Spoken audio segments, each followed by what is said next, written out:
তার আসামি হচ্ছে শেখ ফরিদ, নুরুদ্দিন, রিয়াদ, ফখরুল। এদের নেতৃত্বে আমার বাবাকে বাড়ির সামনে থেকে তুলে নিয়ে কুপিয়ে গুলি করে হত্যা করেছে। আমার বাবার হত্যাকারীদের ফাঁসি চাই আমি।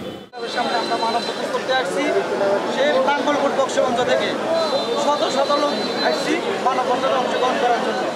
আমরা শুধু এই মানববন্ধনটা করতেছি এই কারণেই, আমরা প্রশাসনকে আমরা বলে দিতে চাই, প্রশাসন যেন এই আলাউদ্দিন মেম্বারের যে হত্যাকারী যারা আছে তাদেরকে দ্রুত যেন গ্রেপ্তার করে। একজন হত্যাকারীকে তারা গ্রেপ্তার করেছে, আর কোনো গ্রেপ্তারের আমরা কোনো আশানুরূপ আমরা আশ্বাস পাচ্ছি না।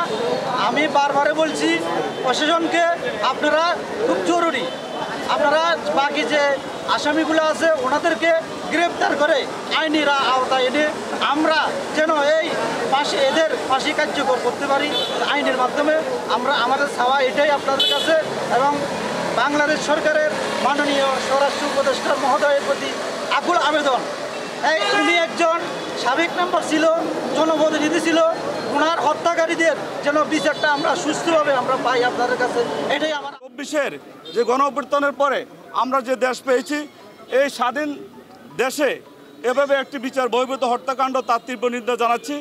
আমরা অনতিবিলম্বে সকল আসামি অর্থাৎ যারা এই ঘটনার সাথে জড়িত দোষী ব্যক্তিদেরকে অহেতুক কাউকে হয়রানি না করে দোষী ব্যক্তিদেরকে আইনের আওতায় এনে অতি দ্রুত বিচার করার জন্য আমরা মেম্বারকে হত্যা করা হয়েছে তার বাড়ির সামনে থেকে।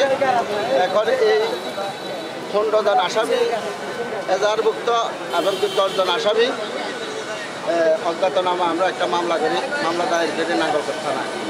একজন আসামি ইতিমধ্যে একজন আসামি কুমিল্লা র্যাব 11 এবং ঢাকা র্যাব 3-এর সহযোগিতায় গ্রেপ্তার করা হয়েছে। তাকে 3 দিনের রিমান্ড দেওয়া হয়েছে।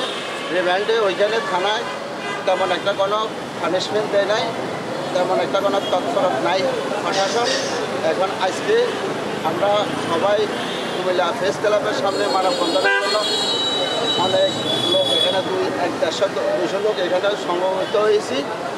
আমাদের সঠিক বিচার, ন্যায় বিচারের দাবিতে প্রশাসন আমাদের ন্যায় বিচারের পক্ষে কাজ করার জন্য আপনাদের মাধ্যমে তাদেরকে অনুরোধ। সন্ত্রাসী যারা ওনাকে মেরেছে, সন্ত্রাসী শেখ ফরিদ এবং রিয়াদ, নুরুদ্দিন